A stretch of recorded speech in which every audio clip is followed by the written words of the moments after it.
Hey guys, if you're new to Deception Bytes, hit the like and subscribe button and be sure to hit the bell to be notified of future videos. If you wish to support the channel, the links are in the description below. Now, fasten your seatbelt. Here we go.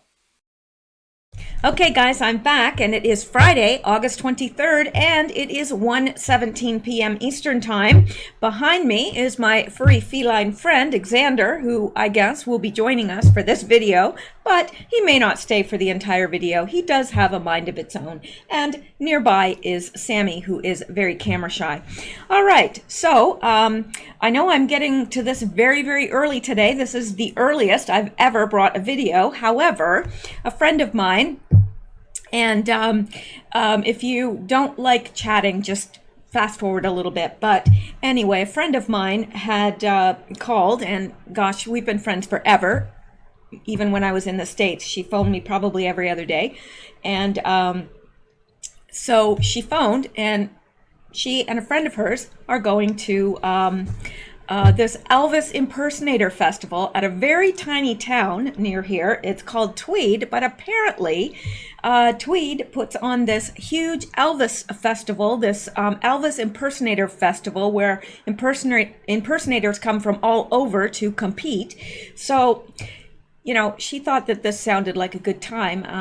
I'm not sure, but, you know, I'll probably find that it's fun, even though I'm not really an Elvis fan. It was before my time, but I think that I'll probably find some fun anyway, and I'll take some video. So that's what I'm doing, and I'm getting everything done beforehand, before I go, so that if I'm not able to do a video tonight because I'm getting home late, then I won't have to worry as much because I've done one earlier in the day. So let's get to it. And I did mean to, I'm trying to thank the people that donate on every show.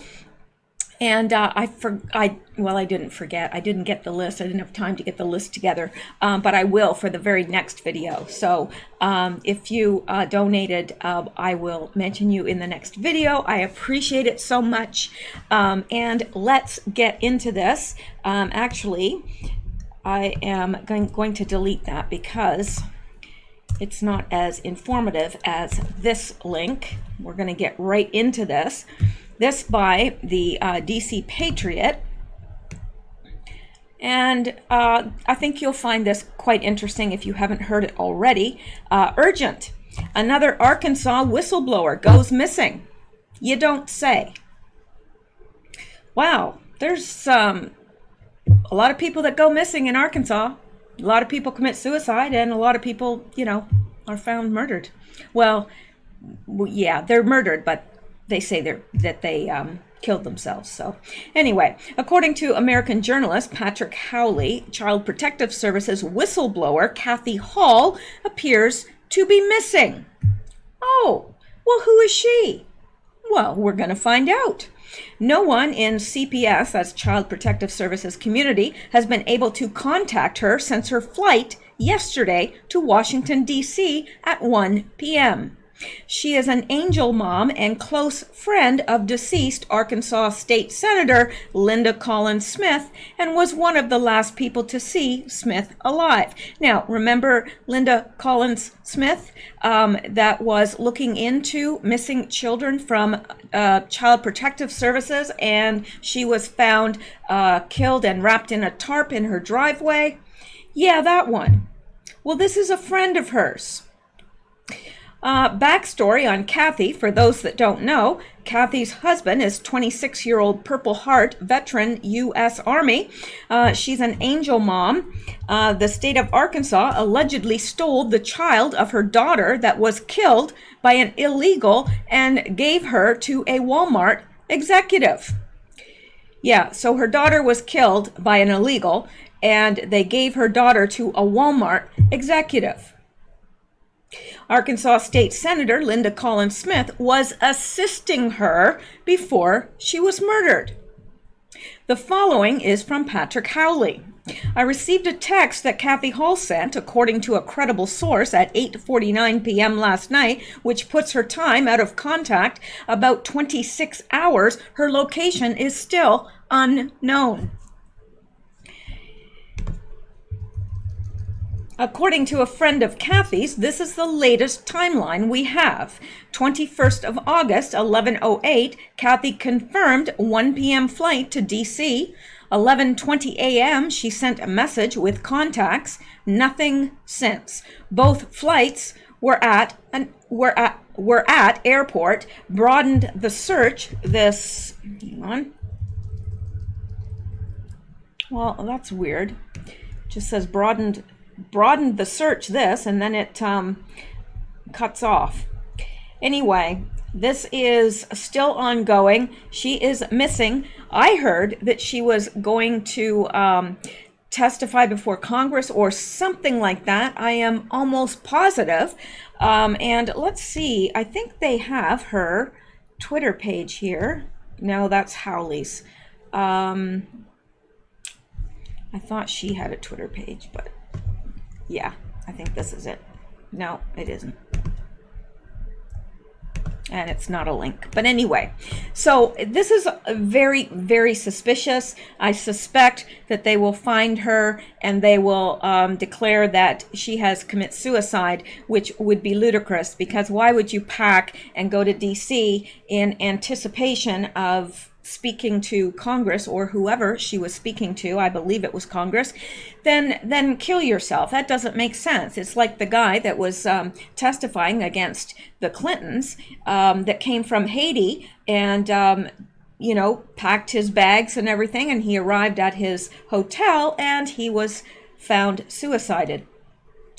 Yeah, that's a little suspicious as well. I'm telling you, anybody that has any dealings with this seems to wind up, other than living.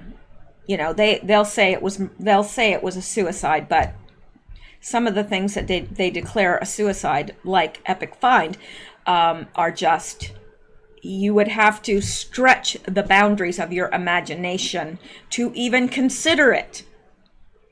And yet they think we're going to buy it. Well, we don't. So let's go back here. That is an ongoing story. I hope that they find her and she is just fine. Now, I think this is her Twitter page. Okay, I'm glad I put a link there. And this is her Twitter page, and the last pin, that's a pinned tweet. But her last tweet was August 20th. My week on Twitter: 14 mentions, 48.2K mention reach, 29 likes, retweets, 366K retweet reach. And I mean, that's nothing really. But here, August 19, she says, 1 year after Haley was killed, that's her daughter, we started making her favorite dinner and taking it to the homeless for her birthday. If you have old coats, beanies, or gloves, please contact me. Now they're raising money to feed and clothe 100 in memory of her daughter. That is pretty incredible. But she has not been seen. She has still not been found. They don't know what has happened to her. But apparently this is very unusual for her. And I would say it's unusual if she is expected to testify or whatever was going on in that situation. I don't think she would just up and kill herself. It just doesn't seem. She seemed to be a very positive person, very giving person. Doesn't make sense to me. All right. I doubt it makes sense to you either. Now, let's look at this.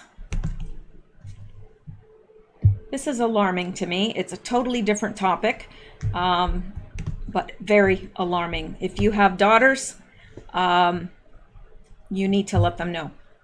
A lowered probability. Now, this is from PubMed.gov, U.S. National Library of Medicine, National Institutes of Health.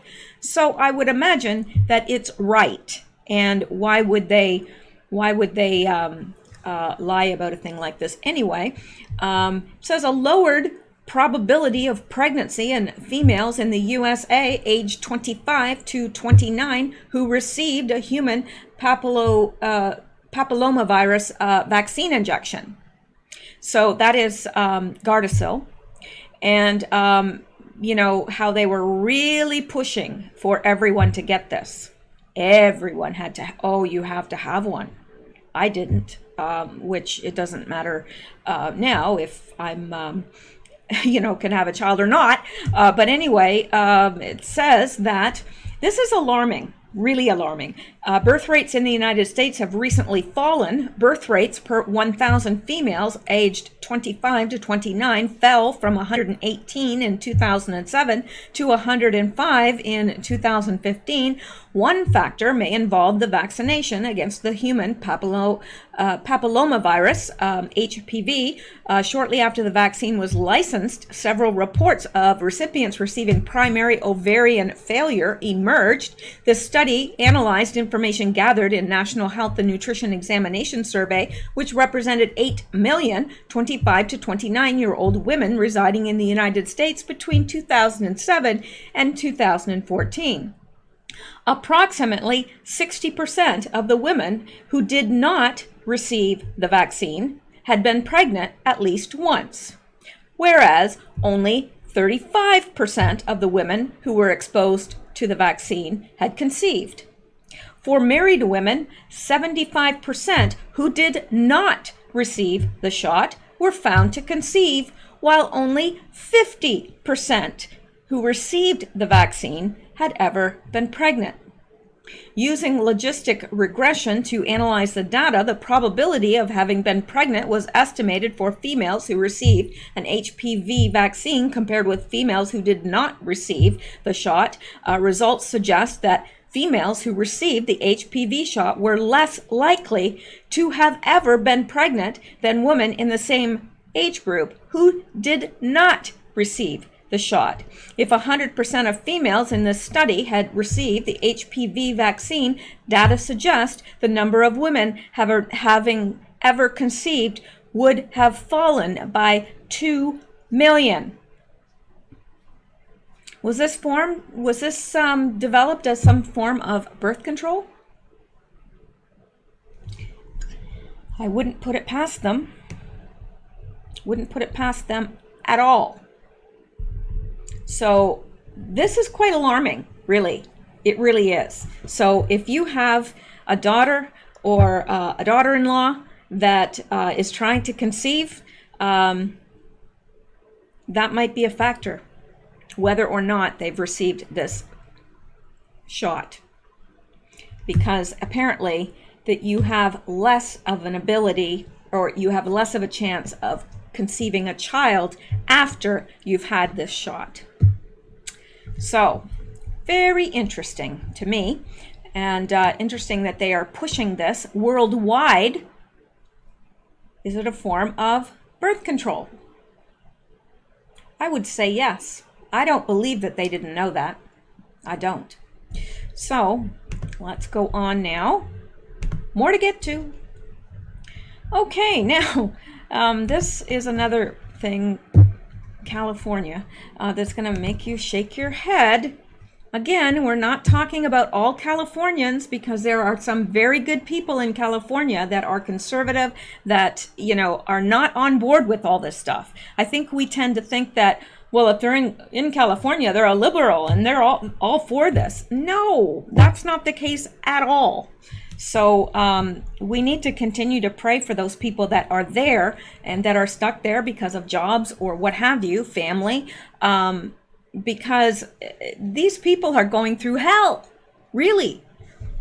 So anyway, San Francisco board rebrands convicted felon as justice-involved person, sanitizes other crime lingo. Well, that's a very productive thing to do instead of cleaning up the mess in your city. They worry about the wrong things. What does it matter what you call them? Does that clean up the poop and the feces and urine that's running in the street? Does that clean up the rats and garbage? No. Crime-ridden San Francisco has introduced new sanitized language for criminals, getting rid of such words as offender and addict, while changing convicted felon to justice-involved person. The Board of Supervisors adopted the change last month, even as the city reels from one of the highest crime rates in the country and staggering inequality exemplified by pervasive homelessness alongside Silicon Valley wealth. The local officials say the new language will help change people's minds about those who commit crimes. No, they're not aiming at the crimes and reducing those crimes. They just want to improve how you feel about it. So, San Francisco homeless stats soar, city blames big business, residents blame officials. Yeah, you blame who's in charge. That's who you blame. It doesn't matter, you know. The thing is, I know when I was in management, people didn't come and blame my employees. They came to blame me. If my employee screwed up, it was my fault. Yeah, sure, they would get disciplined as well, but it was me. It was viewed that I had failed somehow. But somehow these officials make it seem like, well, I don't know why we have all these rats and garbage and homeless people. I don't know. Let's change the language and see if that helps. They're not too swift. Well, I don't think it's so much that they're not too swift as they just don't care. They don't care. According to the San Francisco Chronicle, from now on, a convicted felon or an offender released from custody will be known as a formerly incarcerated person or a justice-involved person or just a returning resident. A juvenile delinquent will now be called a young person with justice system involvement or a young person impacted by the juvenile justice system. And drug addicts or substance abusers, meanwhile, will become a person with a history of substance abuse. We don't want people to be forever labeled for the worst things that they have done, Supervisor Matt Haney told the newspaper. We want them ultimately to become contributing citizens, and referring to them as felons is like a scarlet letter that they can never get away from. The sanitized language, though unlikely to do much to address the crime problem, may result in some convoluted descriptions of crimes in the future. The newspaper noted an individual whose car had been broken into could well be known to police as a person who has come in contact with a returning resident who was involved with the justice system and who is currently under supervision with a history of substance abuse. The board's approved new language is non-binding, with the district attorney endorsing the measure. Mayor London Breed hasn't yet endorsed the new language. What kind of a name is that? London Breed. Very odd, I tell you. I'm really glad I don't live in San Francisco, and I don't mean that as a disparaging remark to those people that live there, because I know there are good people in San Francisco just the same as there are good people everywhere. And I'm sure they're not real thrilled about the garbage and feces and urine and everything in their streets either. Isn't this the same place that calls them person holes instead of manholes? Yeah, person hole.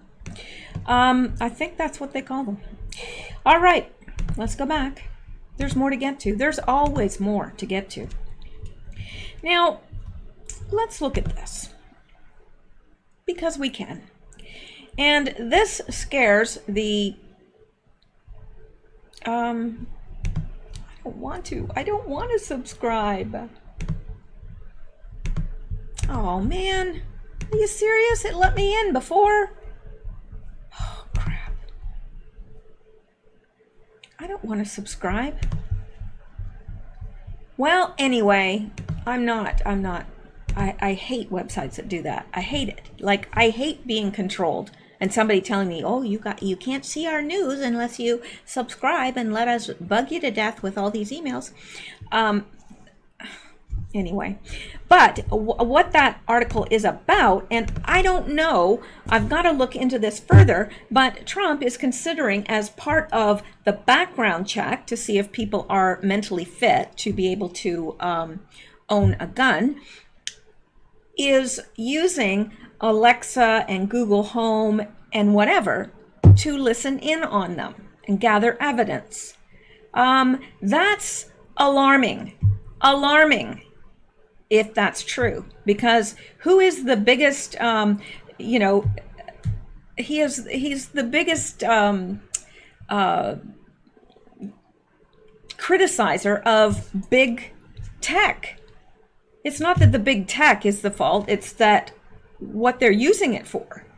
And this alarms me, because if they're going to use that to see if you're fit to have a gun, won't they start using it to see if you're fit to have a child, or to see if you're fit to own a pet?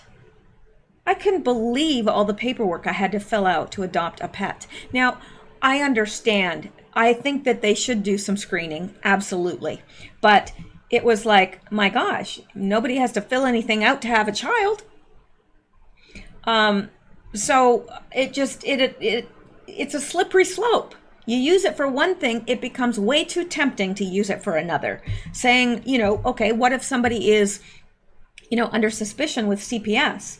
Well, wouldn't it be convenient to just listen in if they have a Google device or whatever device they have, Alexa, whatever? Wouldn't it be quite convenient to just listen in to see what's happening in that home? Sure would be. And that would be the next thing suggested. You mark my words. If they adopt this, that will be the next thing. And then it'll be pets. And then it'll be anything else they want to spy on us for. I'm getting a little bit annoyed because, you know, I don't understand why nothing's being done about the censorship and about all this stuff. I don't understand. I don't get it. Now, I like President Trump, don't get me wrong. I am a strong advocate for him. I am, you know, pro-Trump all the way. However, it concerns me that censorship is getting progressively worse under him. Progressively worse. Now, some people brought it to my attention that they had got something on my YouTube channel about them doing away with comments. Well, they are. But they're doing away with any video that has a child, I think under 18. I think it's under a certain age, your comments get taken away. And if you have a child under 18, you get demonetized and so forth. I think that's how it works. I was reading about it last night. But it will affect millions of channels. And what they'll do is... for example, I saw this YouTube video about a mother who had a show, and it seemed to be very popular. She had over 100,000 subscribers, and it was a handicapped daughter that she was showing their life and, you know, showing the things her daughter could do, and her daughter really, you know, loved doing this. But now nobody will be able to comment on her channel. Now, that, and their reasoning for this is, well, it'll invite, you know, corn niblet lovers onto the channel and may provide a breeding ground for those types of people. Now, I think that's ridiculous because there's a lot of videos out there that feature children. Well, look at little mini AOC. You really think that that's a breeding ground for corn niblet lovers? I doubt that. And really, and then where is the line going to be drawn? If you show a news clip with an underage person, does that mean that your comments get taken away? I don't know. Somebody said they saw this on my channel. I don't know why my channel would be, why the comments would be taken away from my channel, because I don't have anything on there with underage children at all. There's never been an underage child on one of my videos. So I don't know. But that is what is coming down the pipe very, very soon. And already the comments have been taken from some channels. So first of all, they took away you used to be able to comment and send a comment to the creator or whatever, like the content creator, you could send a comment to them. Well, the thing is, when I first started doing videos, I had a lot of people contact me that way. And it was interesting because they were Anon helpers. Now, the Anon helpers, they're a group of people I don't know, but they happen to know. A lot of them are in intelligence of some form or another, and they help people understand what is happening. So I had quite a few, actually, Anon helpers contact me, and I knew they were Anon helpers because of the information they had. But I think YouTube caught on to that because they did away with it across all boards. They just did away with it. And I was thinking, why would they do away with that? It's a very useful thing. But they did. Well, now people are probably communicating via the comments. And we know that people communicate on my channel through the comments. People will banter back and forth. Nothing strange about that, nothing nefarious about that at all, just chatter and whatever. But I guess for certain subjects, you two might not like that. So I don't believe for a second this has to do with keeping children safe. I don't, but we'll see what happens. And I don't know how I got off into that, but it was necessary at any rate. Now, let's go on to this. All right, Freedom of Information Act uncovers taxpayer-funded ISLAMIC propaganda forced on teachers. ISLAM glorified, Christianity disparaged, and America bashed. This is in our schools. That's right. That our taxpayer money is funding.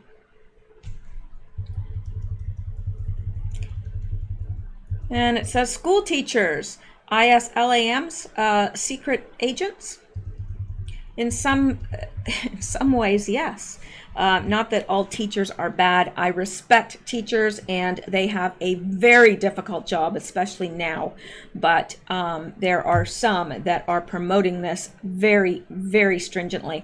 The Thomas More Law Center, a national nonprofit public interest law firm based in Ann Arbor, Michigan, uncovered a massive ISLAMIC propaganda campaign, which is being forced onto teachers in public school systems in Michigan and many other states.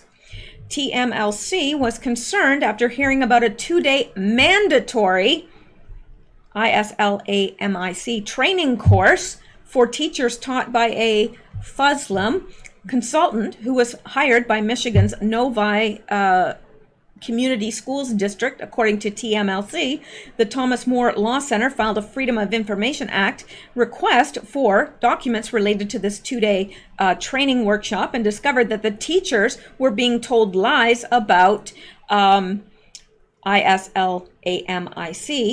this word right here, and this word right here, and Sharia law. Furthermore, the teachers were also being told by the Muslim consultant, an Arab hijab-clad woman named Huda Essa, that white males are more dangerous than these particular types of terrorists. How do you like that? Richard Thompson, the president of TMLC and chief counsel, said, "We found that the teachers were subjected to 2 days of propaganda where ISLAM was glorified, Christianity disparaged, and America bashed, all funded by Novi taxpayers. This type of infiltration amounts to an ISLAMIC Trojan horse within our public school systems," Thompson said. "No other religion gets this kind of special treatment in our schools." And indeed, it doesn't. You try to have an after-school prayer meeting and see how far you get. Not far. Even worse, according to TMLC's investigation, 1 out of more than 400 teachers who attended the propaganda workshop, not one teacher challenged Huda Essa's denigration of Christianity or attacks on the United States. Now, that is what I call alarming. 400 teachers and not one stood up and said, "This is wrong." TMLC inspected dozens of internal school documents, including audio recordings of S's presentation. The information on ISLAM she provided to Novi teachers was riddled with falsehoods and errors of omission that were clearly meant to deceive. ESSA provided no truthful information on Sharia law and JIHAD, two of the most important aspects of ISLAM. All references to terrorism were dismissed as having nothing to do with ISLAM, while Christian males, she suggested, are more dangerous than ISLAM-IC radicals. ESSA is the face behind Culture Links LLC, a Michigan-based consultancy. She describes herself on the Culture Links website as an advocate of social justice who encourages children to take pride in their many identities. But as TMLC discovered from the Novi documents, the one identity ESSA does not celebrate is that of patriotic Americans who believe in our nation's exceptionalism. And her message extends far beyond Novi. ESSA's client list reveals she has been spreading her Trash America First philosophy to colleagues, universities, schools, and professional educator associations throughout Michigan, California, Georgia, Texas, Florida, and beyond. In Michigan alone, her website lists 9 school districts as clients: Oakland County Schools, Ann Arbor Schools, Lance, Cruz Public Schools, Plymouth Canton Community Schools, Roseville Community Schools, Farmington Public Schools, Dearborn Public Schools, Birmingham Public Schools, and Melvindale Public Schools. Under the banner of promoting diversity, inclusion, and a multicultural approach to education, ESSA sets about comparing ISLAM to Christianity, calling them mostly similar. Not even close. The one big difference, she claims, is that ISLAM is the world's only purely monotheistic religion. Okay, that's not true. Jews are monotheistic, as are Christians. It's just that we believe in a Trinity, 3 in 1. Anyway, her message was clear. The Quran is superior to the Bible, but she did not address the fact that it calls for the extermination of Christians and Jews. Yeah, that's a big... and also, the Quran says that it's okay to lie to the infidels. Well, who are the infidels? We are. To them. So, while quick to indict America as guilty of cultural genocide, ESSA was silent on the 1,400 years of actual genocides, also known as JIHADS, in which Muslims wiped out Jewish tribes on the Arabian Peninsula and slaughtered millions of Christians throughout the Middle East, North Africa, and European continent. Referring to ISLAM, Winston Churchill wrote, "No stronger retrograde force exists in the world." So that is, it seems like every day we're hearing more and more and more of this. You know, they don't come here to integrate. They come here to take over. There is no integration with these people. They will never integrate into any society unless they are controlling that society. All right, now let's go back. Well, I guess our furry feline friend has departed. Not departed, but he's lying under the light now. Okay, well, sorry, let's go back here. And here's another thing you won't hear in the mainstream news. Oh crap, it's on here again. Well, the statistic was 64% of federally arrested criminals are illegal aliens. 64% are illegal aliens. 64%. We worried about crime in this country? Deport those that are here illegally. It's not brain surgery here. All right. Let's go on. Now we're going to skip that. Don't have time to get into that. Let me see. Well, they've now come out and admitted that fluoride during pregnancy reduces the IQ of children. I don't drink water out of a tap. I will drink well water. And there's a lot of places around here, because they're out in the country, that do have well water. My parents have well water, and it is the most delicious water ever. But yeah, and you have to be careful now, because a lot of the bottled waters are fluorinated. They're starting to add fluoride to the bottled water, so you have to be careful and read the label very carefully. But it does lower your IQ. It was originally used in World War II in the concentration camps. They added it to the water to make the prisoners more docile. That's the truth. Okay, study links fluorinated water during pregnancy to lower IQs. The finding could undermine public health messaging, fuel conspiracy theorists, and give pregnant women something else to worry about. An influential medical journal published a study Monday that links fluoride consumption during pregnancy with lower childhood IQs, a finding that could undermine decades of public health messaging, fire up conspiracy theorists, and alarm mothers-to-be. The research was expected to be so controversial that JAMA Pediatrics included an editor's note saying the decision to publish it was not easy and that it was subjected to additional scrutiny. No, I bet you it wasn't easy to publish that, because we've had it shoved down our throats our entire life that, oh, there's nothing harmful about it. It'll prevent cavities. It is the only editor's note I've ever written. Dmitry Christakis, editor-in-chief of JAMA Pediatrics and a pediatrician, told the Daily Beast there was concern on the journal's editorial team about how this would play out in the public eye and what the public health implications would be.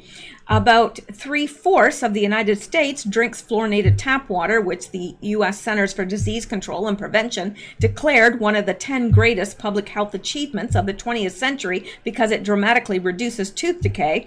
A handful of earlier studies have suggested that prenatal fluoride exposure could affect neurodevelopment, but many experts considered those to be substandard. The new study, vetted by a premier medical publisher in the U.S., is seen as more rigorous, although some experts found it unconvincing, saying the results were statistically borderline and the methodology was flawed. Well, of course they would say that. When we started in this field, we were told that fluoride is safe and effective in pregnancy, the study co-author, Christine Till of York University in Toronto, but when we looked for the evidence to suggest that it's safe, we didn't find any studies done on pregnant women.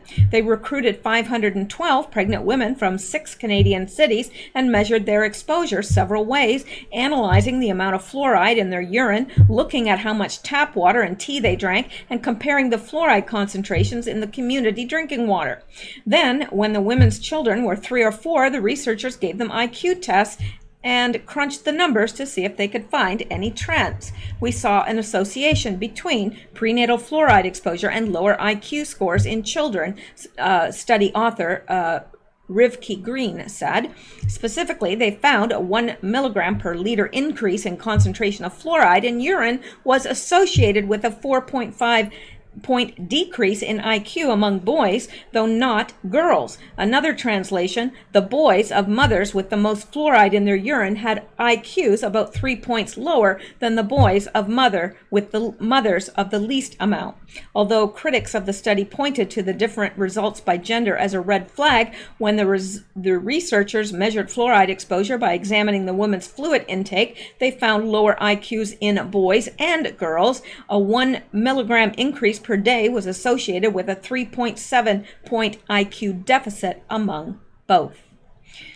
So I'm not going to go, well, that is the end of it anyway. So I think that speaks for itself.